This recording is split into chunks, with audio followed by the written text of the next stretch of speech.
आज Doubtnut app download करें। Doubtnut पर अपने सभी गणित, रसायन विज्ञान, भौतिक विज्ञान और जीव विज्ञान के डाउट्स का करो सफाया। बस प्रश्न की फोटो खींचो, एक ही प्रश्न को क्रॉप करो और तुरंत वीडियो सोल्यूशन पाओ। अभी डाउनलोड करें। हेलो दोस्तों, आपका प्रश्न है नियत ताप पर अभिक्रिया CO plus H2O CO2 plus H2 के लिए CO2 की साम्य सांद्रता बढ़ाई जा सकती है। ठीक है, जो विकल्प दे रखे हैं दोस्तों, इसमें पहले विकल्प में कह रहा है उत्प्रेरक को मिलाकर, दूसरे विकल्प में कह रहा है अक्रिय गैस मिलाकर, तीसरे विकल्प में दे रखा है दोस्तों पात्र का आयतन कम करके, और चौथे विकल्प में कह रहा है दोस्तों CO की मात्रा को बढ़ाकर। तो जो अभिक्रिया दे रखी है, सबसे पहले हम दी गई अभिक्रिया को लिख लेते हैं। ठीक है, अभिक्रिया में दे रखा है दोस्तों CO, ये गैसीय अवस्था में है, प्लस H2O, ये भी गैसीय अवस्था में है, और इससे बन रहा है दोस्तों CO2, इससे बन रहा है CO2, ये गैसीय अवस्था में, प्लस H2। ठीक है, प्लस H2। अब जो पहला विकल्प दे रखा है दोस्तों उत्प्रेरक मिलाकर, ठीक है, तो जब उत्प्रेरक को मिलाया जाता है तो क्या होता है दोस्तों, उत्प्रेरक बस अभिक्रिया में क्या काम करता है, उत्प्रेरक साम्य अवस्था को जल्दी स्थापित करा देता है। उत्प्रेरक साम्य को जल्दी स्थापित कराता है, को जल्दी स्थापित करता है, स्थापित करता है। ठीक है, उत्प्रेरक अगर दोस्तों मिला देंगे तो उत्प्रेरक क्या करेगा, साम्य अवस्था को स्थापित होने में जितना समय लग रहा था उसको क्या करेगा दोस्तों, उत्प्रेरक कम कर देगा, अर्थात साम्य अवस्था बहुत जल्दी स्थापित कर देता है। परंतु दोस्तों यहाँ पे हमें प्रश्न में कह रहा है CO2 की मात्रा को अगर हमें बढ़ाना है, यानी उत्पाद हमें बहुत अधिक मात्रा में चाहिए अभिक्रिया के दौरान, तो तब दोस्तों उत्प्रेरक केवल और केवल साम्य अवस्था स्थापित करेगा, ना कि CO2 की मात्रा को यहाँ पे बढ़ा देगा। क्योंकि साम्य अवस्था पर क्या होगा, अग्र अभिक्रिया का वेग और पश्च अभिक्रिया का वेग बराबर हो जाएगा।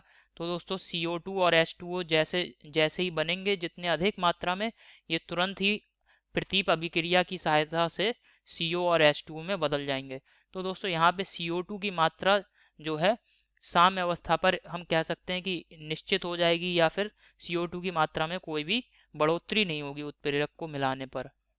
अब दूसरा जो विकल्प दे रखा है, दूसरे विकल्प में कह रहा है दोस्तों अक्रिय गैस मिलाकर।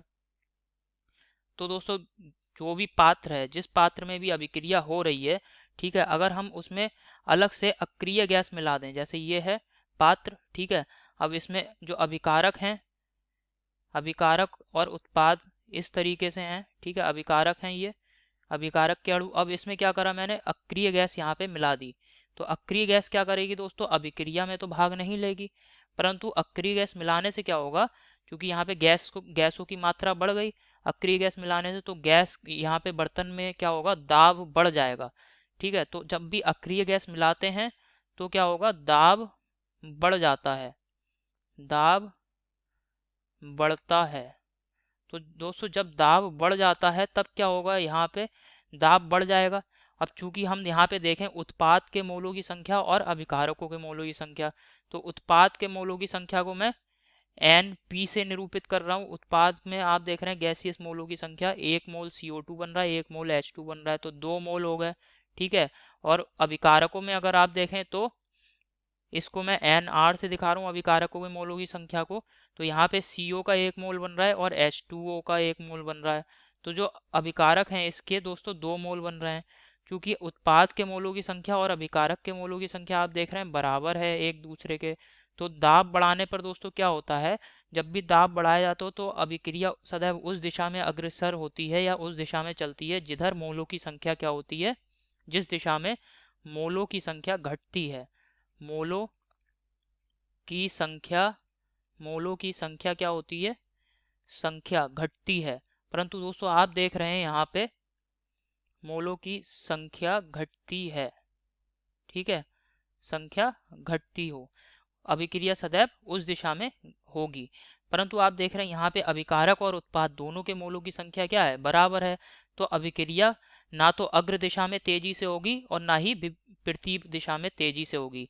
परंतु दोस्तों CO2 की मात्रा कब बढ़ेगी, जब अभिक्रिया अग्र दिशा में तेजी से हो और विपरीत दिशा में कम गति से हो, ठीक है, या प्रतीप दिशा में अभिक्रिया ना हो, केवल और केवल अग्र दिशा में अभिक्रिया हो, तभी जो है CO2 की मात्रा यहाँ पे ज़्यादा हो सकती है। परंतु दोस्तों दाब अगर हम बढ़ा रहे हैं तो आप देख रहे हैं मोलों की संख्या जिधर कम होगी उस दिशा में अभिक्रिया होगी, अर्थात उसी दिशा में अभिक्रिया तेजी से होगी। परंतु आप देख रहे हैं उत्पाद के मोलों की संख्या और अभिकारकों के मोलों की संख्या बराबर है। यही वजह है दोस्तों अभिक्रिया पर दाब अक्रिय गैस मिलाने का, अर्थात दाब को बढ़ाने का, अक्रिय गैस मिलाई तो दाब बढ़ गया दोस्तों, ठीक है, तो अक्रिय गैस मिलाने का अभिक्रिया पर कोई भी प्रभाव नहीं पड़ेगा, जिसकी वजह से CO2 की मात्रा भी प्रभावित नहीं होगी, अर्थात नहीं बढ़ाई जा सकती CO2 की मात्रा अक्रिय गैस मिलाकर। अब दोस्तों तीसरे विकल्प में कह रहा है पात्र का आयतन कम करके, ठीक है, तो जो तीसरा विकल्प है इसमें कह रहा है आयतन को कम करके, चूंकि दोस्तों P B ये दोस्तों एक दूसरे के व्युत्क्रमानुपाती होते हैं। यहाँ पे मैं P जो है वो बर्तन में दाब है और B जो है बर्तन का आयतन है, ठीक है। अब चूंकि यहाँ पे दोस्तों कह रहा है ये एक दूसरे के व्युत्क्रमानुपाती होते हैं, अर्थात आयतन को अगर बढ़ाएंगे तो दाब घटेगा और अगर आयतन को हम घटाएंगे तब दाब का मान बढ़ेगा। अब दोस्तों जो तीसरा विकल्प है इसमें कह रहा है पात्र का आयतन कम करके, ठीक है, तो जब आयतन हमने कम कर दिया तो दाब क्या होगा, पात्र में दाब क्या होगा, बढ़ जाएगा। आयतन जब कम करा तो दाब क्या होगा दोस्तों, बढ़ जाएगा, बढ़ेगा। अब दोस्तों दाब बढ़ेगा तो अभिक्रिया की दिशा पर क्या प्रभाव पड़ेगा, आपने यहाँ पे दूसरे विकल्प में भी देखा है, चूंकि मोलों की संख्या उत्पाद अभिकारकों के मोलों की संख्या समान है, इसी वजह से अभिक्रिया की दिशा पर कोई भी प्रभाव नहीं पड़ेगा, अर्थात अभी भी साम्य अवस्था में अभी भी दोस्तों क्या होगा, अभिक्रिया जिस वेग से अग्र दिशा में चल रही थी और उसी वेग से दोस्तों विपरीत दिशा में होती रहेगी, अर्थात CO2 की मात्रा पर आयतन को कम या ज़्यादा करने का कोई भी प्रभाव नहीं पड़ेगा, ठीक है, अर्थात CO2 का उत्पादन आयतन को कम करने पर नहीं बढ़ेगा। अब दोस्तों जो चौथा विकल्प है इसको देख लेते हैं। चौथे विकल्प में हमसे कह रहा है CO की मात्रा बढ़ाकर, ठीक है, तो दोस्तों आप देख रहे हैं यहाँ पे जो अभिक्रिया है इसमें CO क्या है, अभिकारक है, और जब भी किसी अभिक्रिया में अभिकारकों की मात्रा क्या होती है, बढ़ती है, तो ला शातेलिय नियम के अनुसार अभिक्रिया सदैव किस दिशा में गति करेगी, अग्र दिशा में होगी। तो CO की मात्रा बढ़ाने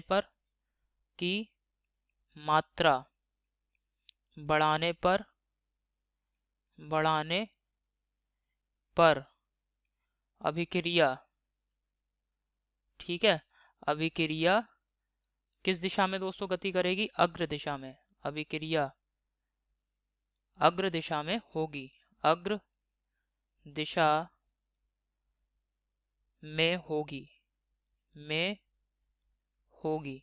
अब दोस्तों जब अभिक्रिया जो है वो अग्र दिशा में होगी तब आप देख रहे हैं अभिक्रिया अग्र दिशा में होगी, मतलब अग्र दिशा में अभिक्रिया का वेग जो है वो बहुत अधिक हो जाएगा विपरीत दिशा में अभिक्रिया की तुलना में। तब दोस्तों क्या होगा, यहाँ पे CO2 जब अभिक्रिया अग्र दिशा में तेजी से होगी तो CO2 की मात्रा जो होगी वो अधिक बनेगी, अर्थात CO2 की मात्रा या CO2 का उत्पादन यहाँ पे बढ़ेगा, CO2 का उत्पादन बढ़ेगा, ठीक है, अर्थात CO2 का उत्पादन